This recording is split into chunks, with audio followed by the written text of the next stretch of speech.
thanks for talking to me about this piece. Exultate is working on it now, and we're looking forward to singing it. We want to know, for our audience as well, some things about the piece. Tell us about the connection with the Ottawa Regional Youth Choir. Did Barbara, did you have a previous association? Or? Yes, they're a fine choir. And so when Barbara asked me if I could write something for their 20th anniversary, I said yes, I'd be happy to do that. And writing for an anniversary, I think, is a time to have a text that talks about many different things that have happened. Because over their 20 years, they would have had different experiences in different places. So I felt that this would be a text that would be suitable for an anniversary. Yeah, it's very appropriate. Yes. To everything, there's a time, you know, there is a season and all the changes they would have gone through. Yes. I found the text, which is from Ecclesiastes, but it's not taken directly from the Bible. Right. So, but I like the way it depicts so many different emotions with different colors. Right. There was a lot there to work with. This text didn't have a regular meter. Okay. And so I was using a lot of changing patterns in 5/8 and 7/8. Right. I couldn't write it with a consistent rhythm, and I couldn't imagine just writing it in square 4/4 meters. So I needed to have flexibility in the way I could use the meters. The word stress in the text, for instance, at the beginning, to everything there is a season and a time to every purpose under the sun. You can't put that in 4/4 time. No, it has much more flow. You're right. One thing that really is interesting to me, well, to all of us, is the pluck up part, where you have the parts kind of back and forth, pluck up, and it's staccato. Pluck up isn't something you can do smoothly. Right. It had to be staccato. I tried to use different dynamics and articulations for different emotions. Right. So while pluck up was staccato, kill is loud and accented.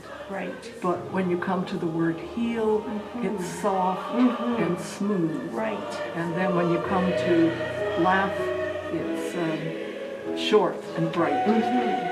And the dance phrase has a lilt to it too. I like how that overlaps too, because you have dance coming from both sides. So it was very interesting to be able to work with such different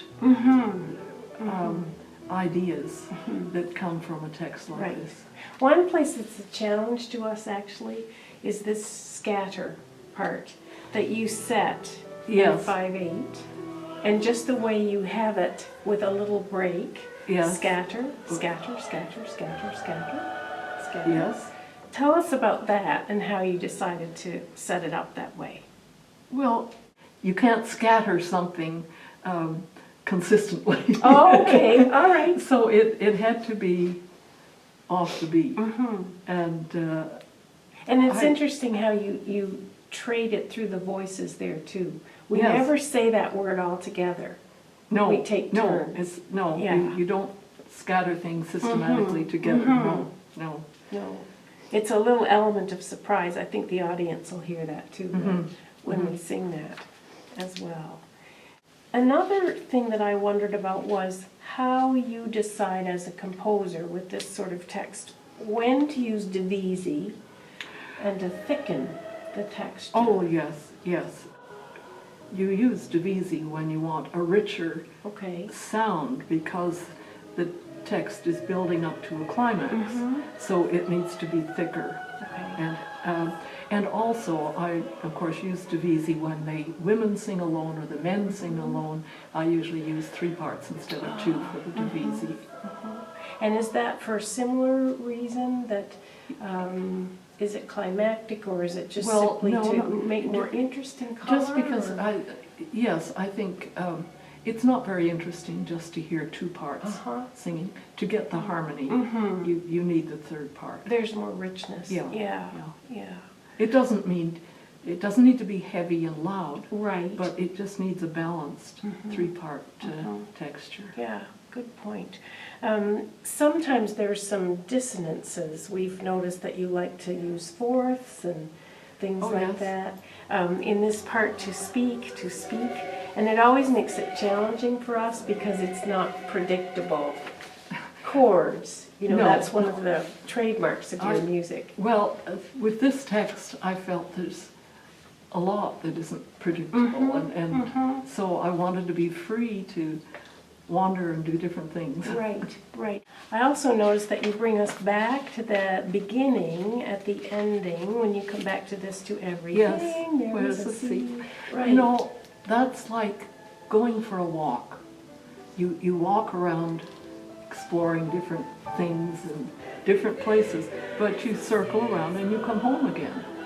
So I felt I wanted to come home back to where I started at the end. After this journey through all these different places, we can come back. I like that analogy. And I think the audience will hear that too and feel comfortable. I wanted to include them because I think they blend so beautifully with voices. It adds color, but it blends very nicely, and I just like the sound and the range of the flute and the oboe. Yes. They're optional in some respects. Is that a publisher decision or was that a composer decision? No, a composer's decision. I felt that in some cases a small choir might not be able to hire extra wind players, but there are quite a few programs where people are using extra instrumental players. So I wanted the choice to be there. Which is lovely. And it's good for groups that can't always hire players like that. But it adds so much color. It's really wonderful to it. Is there anything else that you want to share about this music? Maybe what you want the audience to take away after they've heard it? Or I hope that the audience can experience some joy at the end as they've gone with us through all these different emotional phrases. Then at the end, I hope they can come back and feel that it's been a satisfactory trip through all these places. Well, we're doing our best to make sure that that's what they think musically too. I'm looking forward to it. I must say it's a piece that I enjoyed writing and I enjoy hearing, so I'm very happy that you're going to be doing it. Thank you.